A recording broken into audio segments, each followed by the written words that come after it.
satu lagi yang penting lainnya, ya, tempat nempel. Nempel apa dok? Tempat nempel valve cerebrum. Ada yang tahu nggak valve? Apa tuh? Valve. Keep dulu aja ya, soalnya kalian belum belajar SSP ya. Keep dulu aja. Valve cerebri, tempat nempelnya di sini di kristal gali. Yang mana dokter? Saya tunjukin aja deh. Ya, kalau di kanan kirinya banyak lubang yang disebut lubang-lubang foramen, ada di bagian tengah di mid sagittalis ada yang nonjol tipis kayak jembatan. Ya, yang itu disebut sebagai kristal gali. Nih, ini ya. Gue videoin. Itu kristal gali. Kanan kirinya kan lubang. Ya, jembatan ini kita sebut sebagai kristal gali. Tempat nempel apa dok? Nempel valve cerebri. Ya, nanti ketika dokter Otis ngajarin, oh valve cerebri ternyata, ada yang tahu nggak valve? Valve itu selaput pelindung otak. Ya, salah satu bagian selaput pelindung otak. Ya, beres. Dan kita bicarain yang sering kejadian nanti di rumah sakit nih kayak gini nih. Lagi-lagi ditanya kenapa nih jatuh dari motor. Wah itu benar orang panik tuh ya. Yang pakai helm nggak? Enggak. Hebat, canggih ya. Datang dengan apa? Nih biasanya rhinore. Ada yang tahu nggak rhinore itu apa? Dari hidungnya meler. Kok meler cairan jernih kayak ingus? Meler terus. Ya ditanya, kamu batuk pilek nggak? Enggak. Loh, kok meler terus?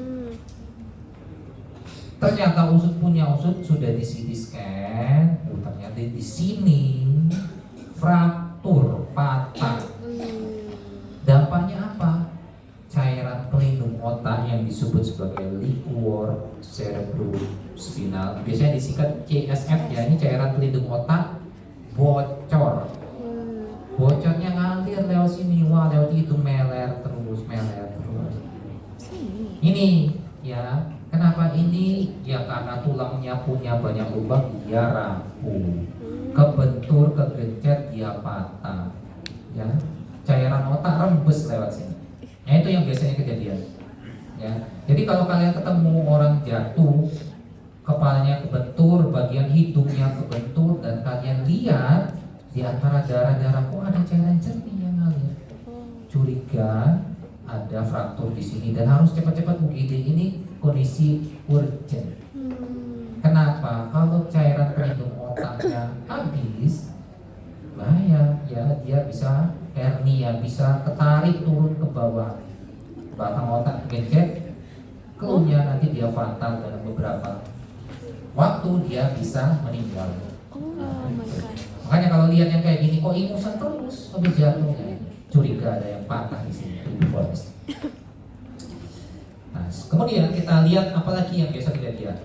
Ya, nih, anosmia, ya sama kejadian. Habis fraktur, trauma kapitis, jatuh dari motor, ya, oh nggak bisa nyium, ya anosmia. Khas benar. Ini kalau kena di basis krania anterior. Saya sebut tadi ya, cekungan yang di sini itu secara umum kita sebut sebagai fossa cranii anterior atau basis krania anterior. Kalau ada cedera yang merusak lubang-lubang ini, foramen factorius, dia nggak bisa nyium. Khas benar. Kalau kena di depan, khas benar, nggak bisa nyium dia. Ya, kenanya di ethmoid. Ya, jadi itu yang khas. Ya, dah beres. Ya. Untuk neurokranium. Masih ada lah. 20 menit lagi ya.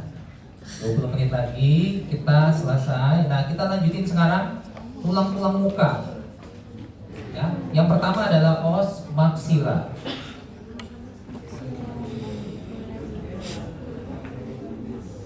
Maxilla atau rahang atas kalian yang kayak gini bentukannya, ya.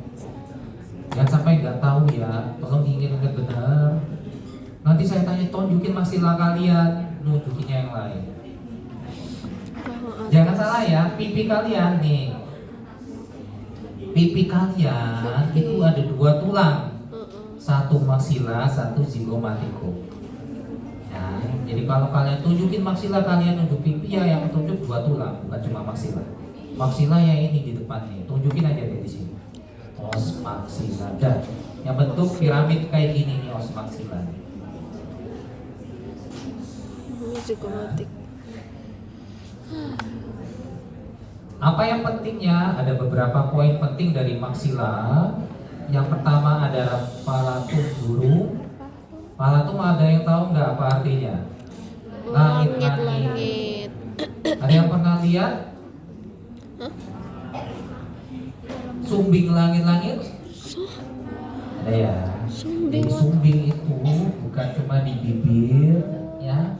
Yang kalian kenal sekarang, yang mungkin recent kejadian di sini, labnya di sini, kebuka, ya. Oh maksilanya kok bisa ada lab di sini? Kemudian sampai ke langit-langit, ke orang, ke palatum burung. Bisa, ya, karena maksila juga membentuk langit-langit. Di belakang dia membentuk langit-langit.